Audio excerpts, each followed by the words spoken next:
Welcome back at 20 minutes before 7 o'clock, and midterm elections are just 78 days away. So this morning we're going to talk about polling and gauging where the nation is headed right now. That's right. The CBS News Director of Elections and Surveys joins us live. Anthony Salvanto here to help us understand the numbers. Good morning, Anthony. So first we want to start with, how did the pollsters get the 2016 election so wrong?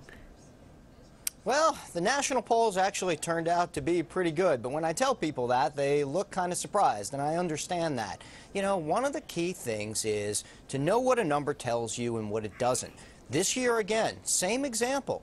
There's a lot of national polls out there that have the Democrats in the lead, but that doesn't tell you who's going to win, because Congress this year is a seat-by-seat race. So in our polling this year, we're going to concentrate just in those competitive House districts. There's about 57 of them right now as we see it. And there you can start to see where the race is shaping up. Right now we figure the Democrats have a slight edge. But look, the key thing here is look at polling that tells you specifically the things you need to know. In the key places, in 2016, we didn't do enough polling in the upper Midwest. That was one thing that we all learned about. So this year, we concentrate where the action is. And the other thing, too, I always emphasize, a poll is not a prediction.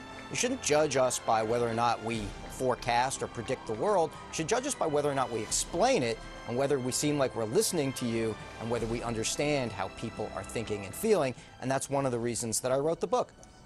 Well, take us behind the scenes. How are polls actually done these days? And because of technology and the age in which we live, are polls conducted differently now than they might have been, say, 20 years ago?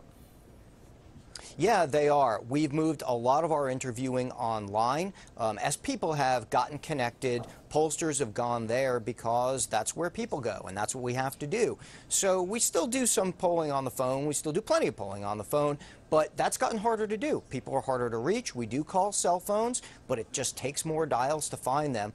Online, we find it's private. People can do it faster. They can do it in their own time and at their convenience. You know, we've never had more ways to talk to people. But the key thing for us is when we assemble that sample, and in the book I talk about how we describe and how we assemble that little microcosm of America, we want to emphasize that we want to understand how people are thinking, not just predict or assume what they're going to think down the road. And maybe if we all read them a little more deeply, we can have better conversations, understand what the other side is thinking and feeling, and I think we could all use a little bit of that. Very interesting. Okay, well, Anthony, thank you so much for joining us. I know a lot of people have their eyes on the polls to see what happens this time. Yeah, especially with the midterms coming right up. All right, Indeed. thank you.